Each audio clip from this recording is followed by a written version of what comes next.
Hello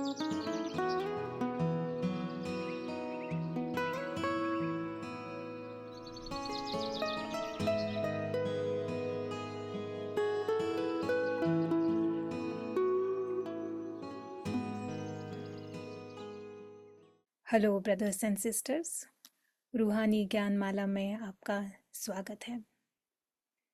हमने राम के बारे में जाना, परम आत्मा जो सभी आत्माओं का पिता है, जो सत्य है, जिसके पास सत्य ज्ञान है, और वो इस सत्य ज्ञान से सीताओं को इस रावण के जेल से छुड़ाता है। आप सोच रहे होंगे कौन सा ज्ञान जो परमात्मा सुना रहा है। तो आज हम परमात्मा ने जो दिया है वो सत्य ज्ञान देखेंगे। शुरुआत करते हैं इस सृष्टि चक्र के ज्ञान से। आपको कभी ऐसा ख्याल आया है कि ये जो कुछ चल रहा है ये सब क्या है?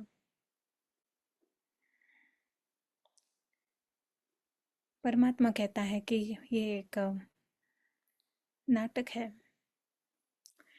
समझो इसके एक मूवी भी कह सकते हैं। इस मूवी के हम एक्टर्स भी हैं, हम प्रेक्षक भी हैं। देखेंगे कैसे ये मूवी किस तरह से है। मूवी की एक स्टोरी है, ये स्टोरी परमात्मा हमें सुनाता है। ये है हमारा घर, आत्माओं का घर, जहाँ परमात्मा भी रहते हैं, जिसका नाम हमने देखा परम धाम है। तो हम परम धाम में रहने वाली ज्योति बिंदु स्वरूप आत्माएं, और अभी ये हमारा शरीर रूप, क्या कनेक्शन है इसका? ये जो सृष्टि का नाटक है ये एक हम सर्कल में देखेंगे। जैसे ये एक मूवी है और इस मूवी के 4 पार्ट्स हैं, 4 भाग में ये मूवी चलती है। आत्मा इस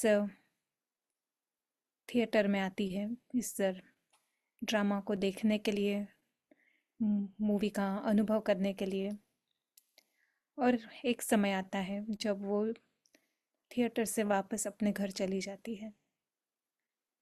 हमने देखा ना कि यहाँ के हम मुसाफिर भी हैं, गेस्ट भी हैं। तो ये 4 पार्ट्स कौन से हैं मूवी के? जो पहला पार्ट है उसका नाम है सतयुग, दूसरे का नाम है त्रेता युग, तीसरा पार्ट है द्वापर युग, और चौथा है कलयुग। कोई थॉट आपका कि हम अभी कहाँ पे हैं? सभी जानते हैं कि हम अभी कलयुग में हैं। कलयुग का भी अंत चल रहा है। कैसे पता चलता है? इतना सारा दुख, जो जहाँ देखो जहाँ सुनो, दुख, चिंता, परेशानी, कोई बीमारी, कोई प्रॉब्लम। तो जब फर्स्ट टाइम आत्मा इस सृष्टि चक्र में आती है तो वो बिल्कुल पवित्र होती है। जो पवित्र है उसे दुख की कोई भी अनुभूति हो नहीं सकती। तो हम उसे कहेंगे कि वो 16 कला संपूर्ण है। जैसे चांद होता है, चांद जब फुल होता है यानी संपूर्ण होता है, पूर्णिमा का चांद, वो कहते हैं वो 16 कला है, यानी वो संपूर्ण है, उसमें कोई भी कमतरता नहीं है। ना शांति की कमतरता है, ना सुख की कमतरता है, ना प्रेम की कमतरता है। एकदम सुंदर रूप है उस पवित्र आत्मा का। तो पवित्र घर से पवित्र आत्मा इस सृष्टि चक्र में आती है। जैसे वो सृष्टि चक्र में आती है तो उसका जन्म मरण में आना, उसका चक्र शुरू हो जाता है। तो सतयुग में जब आत्मा आती है, जो भी आत्माएं आती है, उनका जीवन बिल्कुल समृद्ध और सुख शांति से भरपूर होता है। सतयुग यानी स्वर्ग, और स्वर्ग में कौन रहता है? देवी देवताएं। तो जो आत्माएं सतयुग में इस सृष्टि चक्र में है, उन्हें हम देवी देवताएं कहते हैं। तो देवी देवताएं आते हैं और जन्म मरण में आते आते फिर वही आत्माएं फिर सतयुग में आती है। सतयुग में से आत्माएं फिर द्वापर में आती है, द्वापर से फिर कलयुग में आती है। और जब वो त्रेता युग के शुरुआत में आते हैं, तो जैसे कि कोई भी छोटा बच्चा होता है, तो वो बहुत ही सुंदर होता है, बहुत ही इनोसेंट होता है। नहीं, जैसे कहते हैं पर एक महान आत्मा होता है बच्चा यानी। पर वो जैसे बड़ा होता है वैसे वैसे उसके अंदर कोई न कोई विकार के अंश आ जाते हैं, तो उसकी जो पवित्रता है वो थोड़ी कम होती है। तो इसी तरह से वो देवताएं जब त्रेता के शुरुआत तक पहुंचते हैं, तो उनके अंदर थोड़ी सी पवित्रता में थोड़ी मिलावट आ जाती है, और वहाँ से फिर त्रेता युग की शुरुआत होती है। तो इसे हम कहेंगे 14 कला। तो चंद्रमा थोड़ा ढल जाता है। सारी आत्माएं एक समय इस सृष्टि चक्र में नहीं आती है। कोई आत्मा सतयुग के बीच में आती है, कोई आत्मा उसके बाद आएगी, कोई आत्मा उसके बाद आ सकती है। हर आत्मा का अपना अपना टाइम है, अपना अपना समय है जब वो इस रंगमंच पर एंट्री लेती है। जैसे कि कोई नाटक होता है, तो हर एक का जब पार्ट, उसे जो पार्ट मिला है उस पार्ट का जब समय होता है तभी वो रंगमंच पर आती है। इसी तरह से हर आत्मा अपने अपने समय पर इस रंगमंच पर आती है और अपना अपना पार्ट प्ले करती है। तो जैसे कि इस समय मुझे पार्ट मिला है किरण का। उस पार्ट के लिए एक शरीर मिलता है, एक फैमिली होती है।